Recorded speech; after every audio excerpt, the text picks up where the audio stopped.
Frozen 2 might be the biggest cash grab of 2019.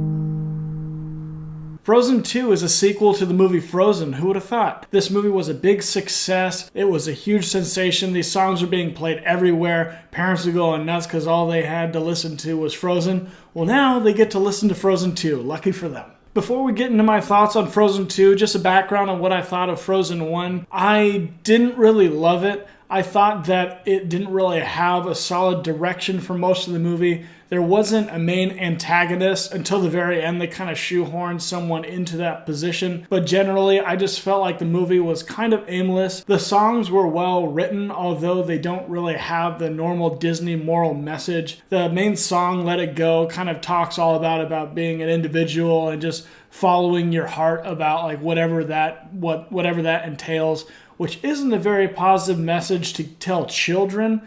They need a little bit more direction as they are very young. But in all, I didn't really hate the movie Frozen. I enjoyed parts of it, but overall, I don't think that it was all that it's cracked up to be. Now, going into my thoughts on Frozen 2, I thought that all the voice acting was very good. I thought that they all showed up just like they did in Frozen 1. They did a good job acting out their lines. And then also on the animation side, I thought that the animation in this movie was even better than in the first Frozen movie. Every movie that Disney releases, it feels like they just crank up their animation level just like even better than the last time. And it's really exciting to see what they're able to make. Not only was the level of detail in the animation just on point in this movie, but I also just love the colors that they used, the sort of vision that they had for all of these outdoor landscapes, all these forests, and also a lot of this kind of pink color with the orange of the trees and the changing colors in the leaves. I just thought it was really beautiful. As far as the music goes in this movie, I also thought that the voice actors did a great job with all of their songs.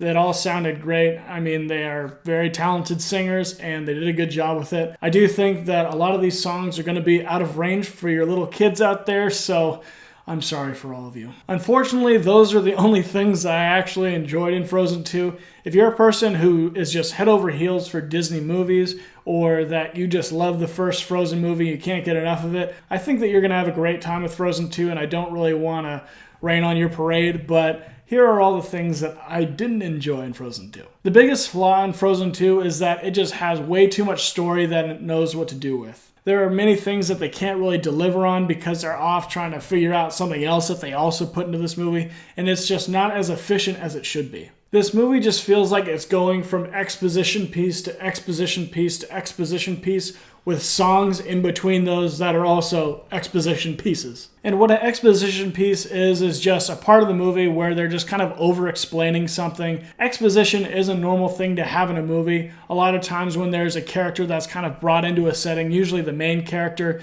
they have to learn about that setting, so you'll have someone else explaining something to them. But in this movie, it's just going from each piece, they're all just exposition pieces. When the movie is just full of exposition all the way through it, the story just can't really gain the proper momentum. The movie just becomes a racetrack full of speed bumps. Another problem that I had with this movie was the same problem I had with the first Frozen. They don't have a villain. Every great Disney movie has an awesome villain for the hero to go up against, but this one has nothing. The crisis that they're facing is like these four elements that are out of balance. Ooh, super dangerous.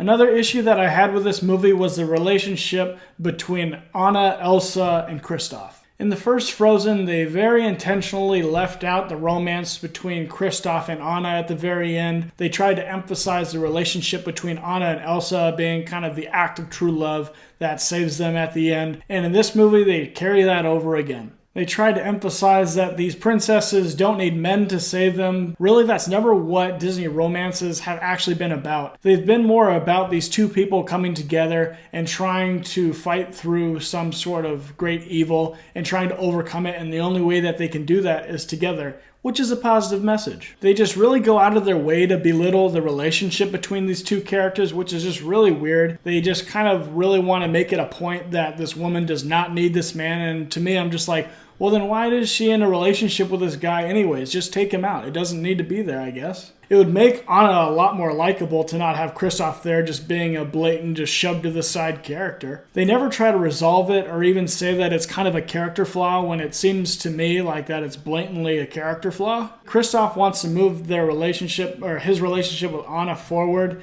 and Anna just keeps pushing him aside to kind of be super protective over Elsa, and it just doesn't make Anna a very likable character. And with all of these elements of their relationship, the writers just never made it feel compelling to me. And as far as the rest of the movie goes, it's just full of stuff that doesn't need to be there. There are too many characters in this movie that have so little to do, and most of them are there just to sell merchandise. Like I said before, if you love the first Frozen movie or you just love Disney, you're just like a Disney diehard, I think that you'll love Frozen 2. I think you'll have a good time with it, and I don't want to stop you from enjoying it. For myself, I thought that it was semi-entertaining. You know, there are a lot of great visuals going on. The songs are pleasant to listen to because they're good singers, but I only think that Frozen 2 is just passable. 60% of the time, it works every time. Thank you guys for watching my video. If you have seen Frozen 2, please comment down below. Tell me what you thought about Frozen 2, or tell me about what you thought of Frozen 1. I'd love to hear your thoughts. Hit the notification bell, hit the like button because you liked it. Hit the subscribe button and follow me on Instagram. I tell you guys when I'm going to be releasing my new content on Instagram beforehand, so check me out there at Jared Gilster, and I'll see you guys next time. My elbow cracked.